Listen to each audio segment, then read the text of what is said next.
नमस्कार। आज की इस वीडियो में हम कवि बिहारी के जीवन और साहित्यिक परिचय की जो है चर्चा करने वाले हैं। कवि बिहारी जो है हिंदी साहित्य के रीतिकाल के अंतर्गत जो है प्रमुख कवि के रूप में जो है हमारे सामने आते हैं। लेकिन इतना ही नहीं, केवल वह रीतिकाल से संबंधित है इसलिए हमने उनका जिक्र जो है रीतिकाल से किया, लेकिन हिंदी साहित्य में जब भी काव्य की चर्चा चलती है तब बिहारी का नाम जो है प्रमुख रूप से, अग्रगण्य रूप से जो है लिया ही जाता है।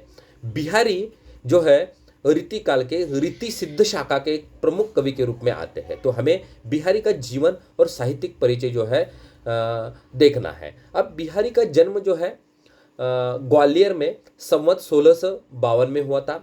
उनके पिता जो है केशवदास, यानी केशवदास कौन, तो रीतिबद्ध कवि केशवदास जो है रीतिकाल के अंतर्गत वो उनके पिता थे ऐसा माना जाता है। लेकिन उसके लिए कोई ठोस ऐसे सबूत नहीं है, लेकिन बहुत सारे विद्वानों ने यही माना है कि उनके पिता का नाम केशवदास था। और दूसरी एक बात कि वो मिर्जा राजा जयसिंह के दरबार में कवि के रूप में रहते थे। तो इसके पीछे भी एक छोटी सी कथा बताई जाती है कि ये मिर्जा राजा जयसिंह जो है हर समय विलासी जीवन जीने की कोशिश जो में लगा रहता था। और अपनी जो मंजली रानी है, मंजली रानी मैंने छोटी रानी, उसके साथ जो है हर समय रहता था। जब बिहारी उनसे मिलने के लिए गए उस समय भी वह अपने मंजली रानी के पास ही था। तो उस समय बिहारी ने अब एक दोहा लिखकर जो है मिर्जा राजा जयसिंह को भेज दिया था, जिसके कारण मिर्जा राजा जयसिंह की आंखें खुल गई थी। वो दोहा कौन सा है कि नहीं पराग नहीं मधुर मधु नहीं विकास यही काल, नहीं पराग नहीं मधुर मधु नहीं विकास यही काल, अली कली हिस्सो बिंध्यो आगे कौन हवाल।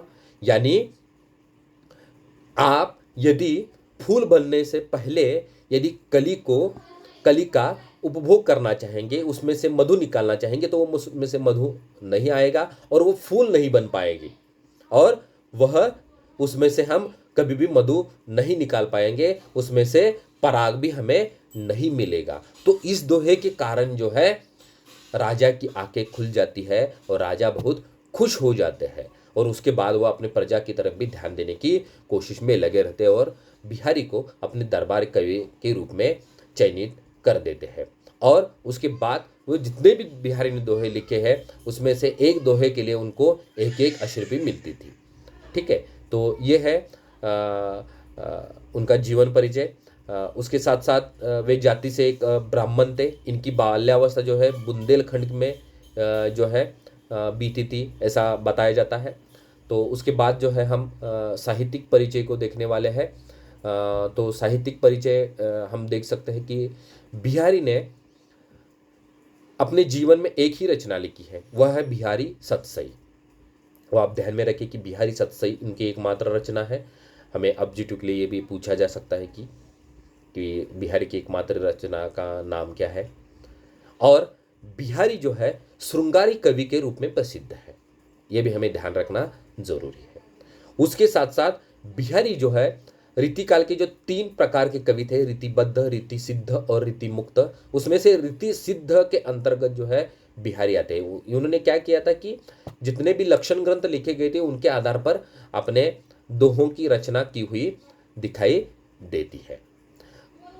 उनके काव्य का विषय देखिए, यानी उनके काव्य का भाव पक्ष हम देख सकते हैं कि उन्होंने राधा कृष्ण के प्रेम के माध्यम से जो है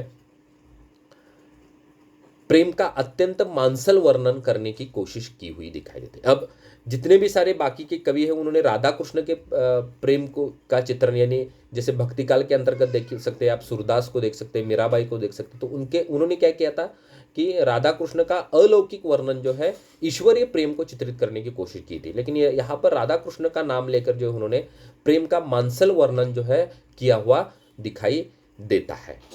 तो एक बात तो तय है कि बिहारी जो है एक प्रसिद्ध श्रृंगारी कवि के रूप में हमारे सामने जो है आते हैं। और उनकी जो रचना है बिहारी की, बिहारी सतसई, वह सतसई जो है हिंदी के 10 श्रेष्ठ काव्य ग्रंथों में उसका नाम जो है आता है। बिहारी ने अलंकार, रस, भाव, नायिका भेद, ध्वनि, वक्रोक्ति, रीति, गुण आदि काव्यांगों का ध्यान रखकर ही अपने काव्य दोहों की रचना की हुई दिखाई जो है देती है।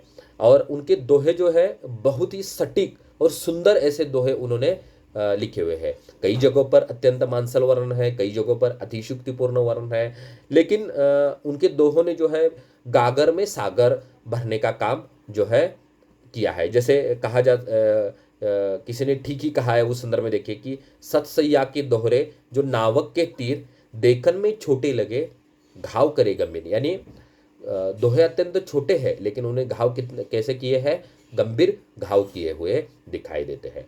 और उनका वर्णन जो है बिहारी का कई कई जगहों पर अतिशयोक्तिपूर्ण वर्णन है।